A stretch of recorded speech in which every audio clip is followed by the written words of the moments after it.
여러 가지 이유들 때문에 내 인생에 대해서 긍정적으로, 낙관적으로 생각하기보다 비관적으로 생각하는 경향들이 있어요. 몇 가지 이유들이 있는데요. 첫 번째 이유는 그러한 거죠.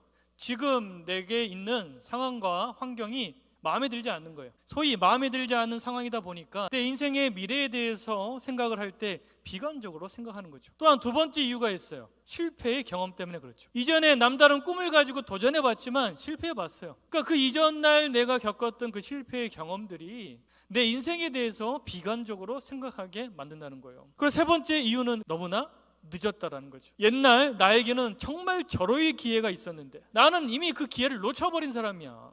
많은 기회들을 놓쳐버렸기 때문에 앞으로 내 인생의 미래는 그리 낙관적이지 않아 생각하면서 비관적으로 생각한다는 거죠. 그러나 제가 분명히 말씀드리고 싶은 것은 아무리 지금 내가 처한 상황과 환경이 내 마음에 들지 않더라도, 아무리 내가 그 이전에 겪었던 실패의 경험이 너무나 크다 할지라도, 아무리 내 스스로 바라보기 너무 늦었다라는 마음이 밀려온다 할지라도 그래도 우리 인생에 대해서, 내 미래에 대해서 긍정적으로, 낙관적으로 생각하기를 바랍니다. 오늘 성경에 등장하는 아브라함 1절 말씀에 보니 하나님께서 지금 아브라함이 하란에 있는데 하란을 떠나서 약속의 땅인 가나안, 그 땅으로 가라라고 비전을 주시는 거예요. 이 말씀을 들었을 때 아브라함의 마음 가운데는요, 비관적인 생각이 밀려올 수밖에 없습니다. 아브라함은 원래 우르에 살았거든요. 아브라함의 아버지인 데라는 우상을 만드는 일을 했어요. 근데 어느 날 데라가 가나안 땅으로 가겠다라고 얘기하는 거예요. 그 좋은 곳인 우르를 떠나서 가나안 땅으로 가고자 했는데 안타깝게도 가나안 땅에 들어가지 못했어요. 하란이라는 지역까지는 왔는데 거기서 데라가 죽었어요. 가나안 땅에 가고자 했지만 가지 못했어요. 소위 실패했다라는 거죠.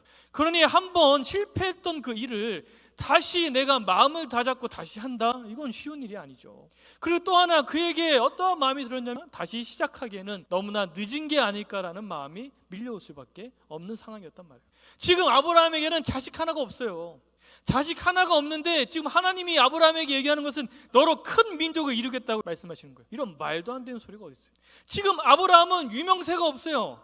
하란이라는 이 곳에서는 아브라함을 기억하는 사람도 없고 인정해주는 사람도 없거니와 그는 나그네일 뿐이에요. 무명의 나그네일 뿐인데 자신의 이름을 창대케 해주겠다는 거예요. 높여주시겠다는 거예요. 더 나아가서 더 충격적인 것은 복의 근원이 되는, 복 그 자체가 되는 인생으로 세워주시겠다라고 하나님이 말씀해 주신 거예요. 그러니 너무나 허황되잖아요. 지금 자신의 현실을 바라보건대 하나님이 약속해 주신 이 비전이라는 것이 너무나 말도 안 되고 결코 이루어질 수 없는 거짓말 같은 얘기를 하고 계시니 그 말씀을 믿고 가나안 땅에 간다? 이건 쉬운 일이 아니라는 거죠. 근데 놀라운 사실은 그럼에도 불구하고 아브라함이 하나님의 말씀을 따라갔다라는 이 말씀이에요. 우리가요, 하나님의 말씀을 따라 살아갔던 지난날의 모습들이 있다가도 우리가 실패를 경험할 때가 있어요. 남다르게 하나님의 말씀 따라 살아가다가 내 일상에서 내가 그리스도인답게 사명을 감당하며 빛과 소금의 역할을 감당하다가 무엇인가 실패의 경험이 있고